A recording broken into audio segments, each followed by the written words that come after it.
Okay, so I've been hanging on to this one for a little while. This is the HyperX Procast. It's HyperX's first XLR microphone, and it's got a couple of pretty cool tricks up its sleeve. So we're going to get into that. We're going to do some of our regular mic tests, plus I'm adding another mic test that's actually really important for condenser microphones. Let's get to it. Hey everybody, welcome back to the channel. I'm Joe Finley, and before we get started, wanted to talk about the whole streaming situation again. I will be moving from Twitch onto YouTube on two different channels. I will be streaming on here to talk about gear, just chatting stuff, just talking about any old thing related to content creation. But then if you want to see gaming streams and upcoming gaming videos and stuff like that, you can go subscribe to me now on Miscast Play. Videos will be popping up there soon, so go subscribe now and hit the bell so you know when they start coming up. Plus you'll have the leg up when I start streaming there. But let's get into it. The HyperX Procast. It's a very simple microphone. There's not a whole lot in the box. You open up the box, you have the microphone already attached to its shock mount, and you have the pop filter, which I thought was actually nice. It was nice to see you didn't have to buy the pop filter separately or anything like that. Everything is nice and on brand. You don't have to buy some third-party pop filter that you attach, and it becomes the whole thing. It looks really nice altogether, and they didn't delve too far from their classic look. The Procast looks almost identical to the HyperX Quadcast or Quadcast X. Now, it is worth noting there's no RGB or anything like that on it. I don't think RGB is necessary on a microphone. It's nice when you can get it sometimes, but the mic overall has a really classic look. But one thing that is different about it, it has a very large diaphragm on the inside of it. You can see that the holes on the Procast actually look a little bit bigger than maybe its previous models, and I think it's so they could show off that gold sputtered diaphragm in there. It's really pretty. It's nice to see. You catch it on the right light, and it's just this glow from inside, and I like it a lot. But let's get this bad boy up on an arm and actually see what it can do. And here we are. So you can see the pop filter is already on it. It just snaps into place really easily on the microphone. Like I said, it is an XLR mic, so obviously we are hooked up to an XLR, meaning I'm plugged into an interface. I'm currently plugged into the Rodecaster Pro 2. I've turned off all processing on there, so what you are hearing is just this microphone. No fancy tricks or anything like that.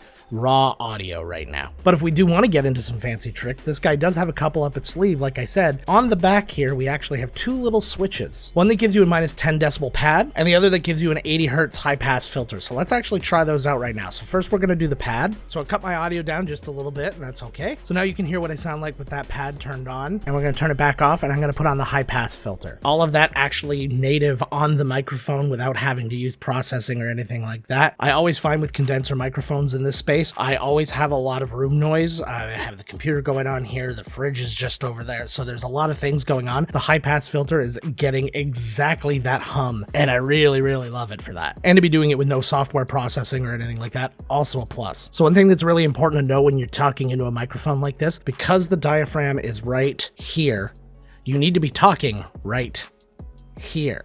If you start talking anywhere else, you're going to notice that the actual quality of your microphone is going to go away, and it's going to get better and better as you go here. So if you really want to maximize the presence in your voice, you need to be talking right here, which means if you're going to have this on stream or something like that, it needs to be in front of your face, however you set that up. So if you're gaming and you're looking this way, this is kind of ideal because boom, I'm already doing this. I'm blocking my screen a little bit right now, but that's easily worked around. I wasn't setting up for that. If you're playing this way, then it's probably not a good idea to be doing this because you're not getting the most out of the microphone. You might as well just use some cheap microphone if you're going to do that, because listen to my cool dulcet tones right now. You don't want to miss out on this, do you? Oh yeah. Now this time we're going to be doing a few more mic tests, so I'm actually going to shrink down my number of phrases that I say, so you don't have to listen to me say 5 things over and over again. But I really want to hear how the mic sounds with all the stuff turned off on this microphone, then turned on. Then I want to hear it with the processing that we usually do. I'm also going to include typing in one of my tests, because that's a thing with condensers too. You can get a lot of typing, and I have a very clicky keyboard, so we're going to add that. But we're also going to add one last test, which is all of that stuff going through NVIDIA broadcast noise removal on OBS. After these tests, we should have a definitive answer on what you actually need to make this microphone sound the best that it can for your stream. The small pup, not a hole in the sock. The fish twisted and turned on the bent hook. Press the pants and sew a button on the vest. The swan dive was far short of perfect. The small pup, not a hole in the sock. The fish twisted and turned on the bent hook. Press the pants and sew a button on the vest. The swan dive was far short of perfect. Okay, well, I'm going to go give those things a listen, and we'll talk to you in a second. Okay, so that's what we're working with out of the box right now, and I'm pretty impressed overall. I wouldn't say that it gave me the exact kind of brightness in my voice that maybe the Neat King B2 did, but I am overall happy with the way it sounds. We are still in a situation where not all room noise is being eliminated. It is still a condenser microphone. It is what it is. The high pass filter on the mic did a good job though at kind of like tamping it down at least. But now I want to put the mic through some processing, see how it does for taking down the room noise, improving my voice, and getting rid of that typing sound. The small pop, not a hole in the sock. The fish twisted and turned on the bent hook. Press the pants and sew a button on the vest.